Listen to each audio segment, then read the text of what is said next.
ये एक मोटा है, राइट। दोनों के पार्ट्स कितने हुए? 4। तो इसलिए हमारा जो हर है वो नीचे आएगा। जो हर है हमारा सेम है, क्योंकि इसके भी 4 पार्ट है और इसके भी 4 पार्ट है। अच्छा ये क्या है? 1 और ये कितने हैं? 2।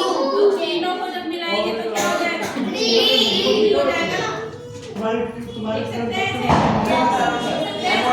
या फिर अगर मैं इधर देखो, अगर मैं इन दोनों को मिला